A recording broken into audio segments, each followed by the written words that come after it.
back on the Pete the Planner Show. I'm the aforementioned Pete the Planner you've heard so much about.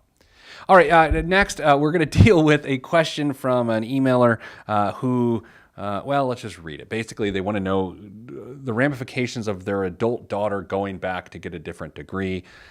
This seems like there's a lot of details here that I don't want to give you because I want to keep them anonymous, Nicole. So it may be a little choppy as I read it. Okay. It's because I don't want to out them. I think they'll appreciate that, I don't know. Maybe not. Maybe, I don't know. Hello, Pete. Hello. My husband and I read your column every week in the Indy Star, and we've learned a lot and use info as guide for our discussions with our financial planner. Thanks. You know what?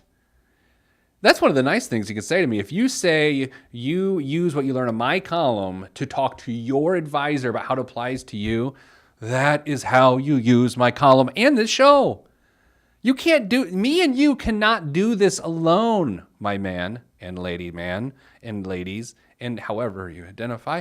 This is about making sure you can apply this to your life, and sometimes your financial advisor needs to be part of that. My question to you, I don't think I've ever seen addressed in your column. You certainly haven't, because it's a long question.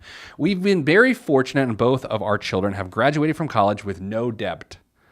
My husband has retired from one career and started a second act, as he likes to call it.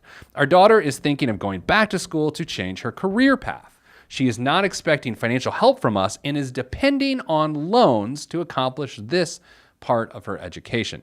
I'm going to stop there. I don't know where we're going from here, but Nicole, I can tell you, I've seen this a million times where someone graduates debt-free, decides for whatever reason that's not going to work, and then they take on debt to have a second chance. Sometimes it works because there's been a lot of thought and sort of research into what the real opportunity is. And other times, Nicole, it is a regrip that does not work at all. Yikes. Have you? Well, I would say you don't have friends going through that yet. You're probably about 5 years from that. I was going to say, I have a lot of friends who are now getting into MBA programs and that kind of stuff. Yeah, they'll be there. She, I assume this is the daughter, has a master's in one field and is looking into a master's of a completely different field. It will be a 4-year process, which includes 2 years of prereqs and 2-year program.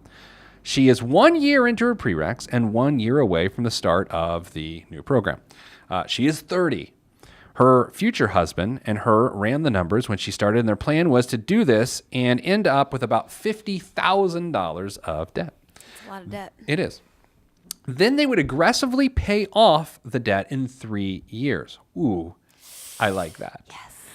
Average salary for this new field is $50,000. However, Mother Nature has thrown a monkey wrench into their plan. Oh boy, where are we going? Oh no, I have a feeling, but They weren't going to have kids until the loan was paid off, so that would mean kids around age 38. right? Her lady doctor has said that is possibly a high-risk situation for her, and they may not be able to get pregnant at that age of her life. Oh. God, this is complex. Here we go. Anytime you have reproductive questions, email me. Ask Pete at PeteThePlanner.com, or I should say Peter the We're Planner. your guys. Oh. So they're considering kids earlier, but that means a loan payment and daycare at the same time. They think it would mean all of her salary would be daycare and the loan payment, so her working for free. I understand that idea, but think after daycare eras, she would have her dream. Yeah.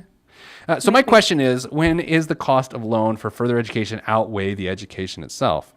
Man, that is a completely different question than what is going on here. Right. But her future husband also has no loans, and he is in the financial industry. They live out of town, blah, blah, blah. She currently works about part-time while getting her prereqs, but that will not necessarily continue when she gets into that. I know this sounds like a lot of info. It was. And you probably didn't need to know all that, and maybe you needed to know more. We are trying to counsel them on a good financial path that can include the dream for our daughter. I don't get into dreams much, if I'm being honest. So this is their path to obtain this dream and not end up with a career working for nothing to pay off this loan and daycare. Thanks for reading. Okay, wow. It's a lot of baggage. I didn't think we were going there. This is why I should probably pre-read these things. It's like we should have a pre-production meeting or something. That seemed like a All a cheap shot. It's probably true. Okay. Man, so when you lay it out like this emailer laid it out, it all seems like you can avoid a lot of these issues. But I have to say, having seen the situation a number of times, sometimes you can't plan all this stuff out. It just sort of, you happen to find yourself in this situation.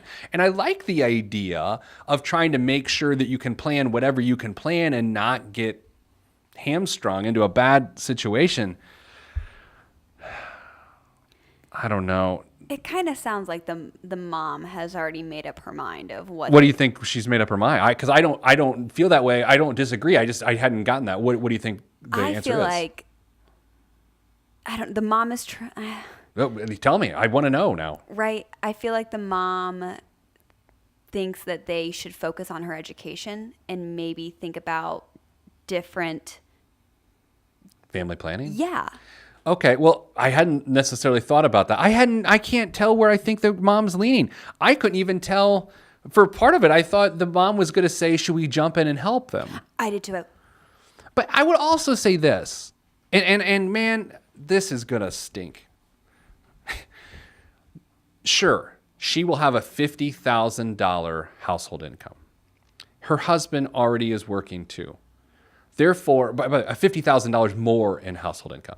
But they will have an aggregate household income, which includes his income. So if you want to break it down and cordon off her income and say, well, her money will go to this and that, it's not really that easy. They are a household income. The husband's income is going to pay for daycare and for the student loans as well.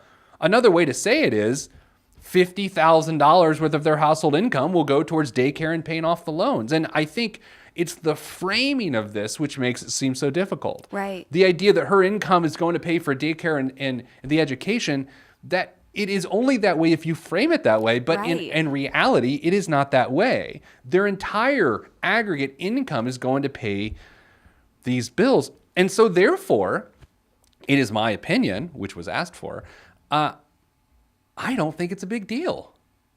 I think it'll take a little longer to pay off their education. But that's the nature of starting a family. Right. There's no clean cut road, right? You're going to, even if you look at your plan before going into it and think that you have perfectly paved your path, there's still going to be a pothole here and there that you can't plan for, even if you're the best planner in the entire world. Yeah, right? I do. The one part that I'm uncomfortable weighing in on, but I'm going to mention, I can't imagine thinking you're going to have children at one point in your life and then a physician saying, you need to do it sooner rather than later. Right. That's a weird sort of rush to it. It's not even like your family rushing you or your significant other rushing you. It's a physician saying for your own health, maybe speed that up. That's a lot of pressure. I have to admit, I don't see a financial problem here. I just don't. I feel like the framing of it is what makes it seem tough. Yes. And the desire to make it tidy, which I appreciate that desire. I've just seen the situation so many times play out, and this is a great situation. I think you just have to get over the fact that the household income increases by 50, and it just so happens there are now $50,000 more of annual expenses. Absolutely. By not deflating their budget by looking at it as they budget only off of his income because hers is now taking care of the extra $50,000 worth of costs that they have, I feel like they'll be able to go about this and not feel like they're making sacrifices as much. Boom. So emailer, we will email this to you. I hope you enjoy. You're doing a great job for carrying this so much for your daughter. I just think it's going to be okay. I don't see this as a big problem. It's going to be hard, but that's the nature of raising a family. So, all right, coming up after the break, we're on to biggest waste of money of the week. And if we have time, a local news story about a rabid beaver. All that next on the Pete the Planner Show. I am Pete the Planner.